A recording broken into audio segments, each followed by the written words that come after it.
Hello friends, இன்னைக்கு தை பிந்தி மசாலா, அதாவது தயிர் வெண்டைக்காய் மசாலா செய்யலாம். ஸோ ஒரு பவுல் எடுத்துக்கலாம். அதில் 1 கப் கெட்டி தயிர் இருக்கு, போட்டுக்கலாம்.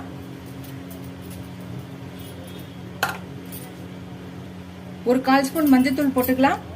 1 ஸ்பூன் ரெட் சில்லி பவுடர் போட்டுக்கலாம். 1 ஸ்பூன் தனியாத்தூள், 1 ஸ்பூன் கரம் மசாலா, 1 ஸ்பூன் சீரகத்தூள். இதுக்கு தேவையான அளவு உப்பு 1 ஸ்பூன் போடுறேன். இப்போ இது எல்லாத்தையும் நல்லா மிக்ஸ் பண்ணிக்கலாம்.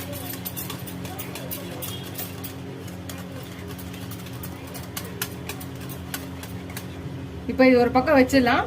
இப்போ ஒரு பேன் வச்சுக்கலாம். அதில் கொஞ்சம் எண்ணெய் ஊற்றிக்கலாம். வெண்டைக்காவை இந்த மாதிரி அரிஞ்சு வச்சிருக்கேன். இதை இந்த பேனில் போட்டுக்கலாம். இதை நல்லா ஃப்ரை பண்ணி எடுத்துக்கலாம்.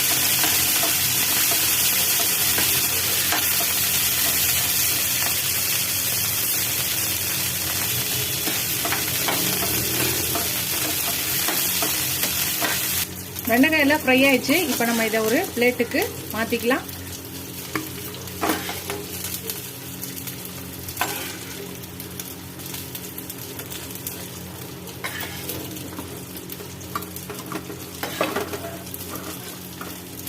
இப்போ அதே பேன்லயே ஒரு பச்சை மிளகாய் பொடி அரைஞ்சிருக்க போட்டுக்கலாம். வெங்காயம், ஒரு பெரிய வெங்காயம் அரைஞ்சிருக்கேன், அதையும் போட்டுக்கலாம். இஞ்சி பூண்டு பேஸ்ட் 1 ஸ்பூன், அதையும் போட்டுக்கலாம். இப்ப இதை நல்லா வதக்கிக்கலாம்.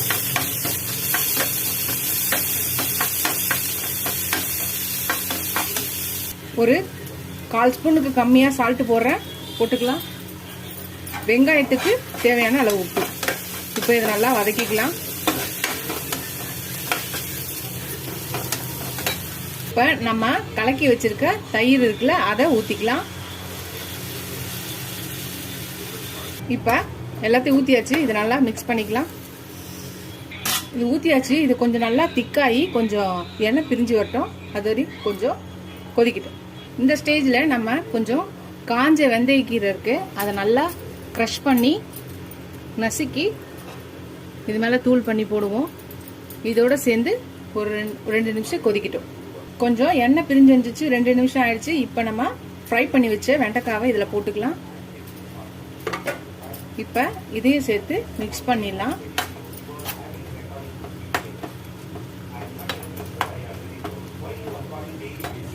கொதிச்சு ஒரு 2 நிமிஷம் வரட்டும். இது திக்காகி வரட்டும். அது வரை நம்ம இதை ஸ்லோ ஃப்ளேமில் வச்சு இது பண்ணலாம், பார்க்கலாம்.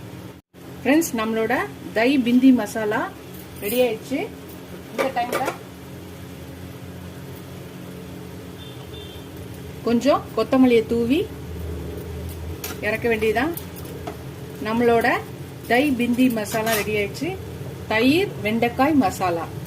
ஸோ நீங்களும் இந்த ரெசிபி ட்ரை பண்ணி பாருங்கள். ட்ரை பண்ணி பார்த்துட்டு எப்படி இருக்குன்னு சொல்லுங்கள். ரொம்ப ஈஸி. தயிர் இருந்தாலும் தயிர் வெண்டைக்காய் இது இருந்தாலே மீதி எல்லா மசாலாவும் நம்ம வீட்டில் இருக்கும். டக்குன்னு ஒரு 10 நிமிஷத்தில் இந்த ரெசிபி செஞ்சிடலாம். ட்ரை பண்ணி பார்த்துட்டு எப்படி இருக்குன்னு சொல்லுங்கள். இந்த வீடியோ உங்களுக்கு பிடிச்சினா லைக் பண்ணுங்கள். ஃபர்ஸ்ட் டைம் என் சேனலை பார்க்குறோம், சப்ஸ்கிரைப் பண்ணிட்டு பாருங்கள். நீங்கள் லைக் பண்ணி சப்ஸ்கிரைப் பண்ணி எவ்வளோக்கு எவ்வளோ கமெண்ட் பண்ணுங்க, அவ்வளோக்கு என்கரேஜிங்காக இருக்கும், சப்போர்ட்டிங்காக இருக்கும். நான் புது புது ரெசிபிஸ் கூட ஹெல்ப்ஃபுல்லாக இருக்கும். இதோட அடுத்த வீடியோவில் அடுத்த ரெசிபியில் பார்க்கலாம். டாடா பாய் பாய் ஃப்ரெண்ட்ஸ். இது சப்பாத்திக்கு, ரைஸ்க்கு, தோசை, இட்லி எதுக்கு வேணாலும் நம்ம சைட் டிஷ்ஷாக யூஸ் பண்ணிக்கலாம். ரைஸை வச்சுட்டோன்னா அதுக்கு போட்டு பிசைஞ்சு சாப்பிடலாம். தொட்டுக்கவும் யூஸ் பண்ணிக்கலாம் வெண்டைக்காவை. ஸோ அதே மாதிரி சப்பாத்திக்கும் நீங்கள் சப்பாத்தி செஞ்சுட்டிங்கன்னா சைட் டிஷ்ஷை இது செஞ்சால் ஹெல்த்தியானதும் ஈஸியானதும் சிம்பிளானதும் நீங்களும் ட்ரை பண்ணி பாருங்கள். ட்ரை பண்ணி பார்த்துட்டு எப்படி சொல்லுங்கள். Bye friends.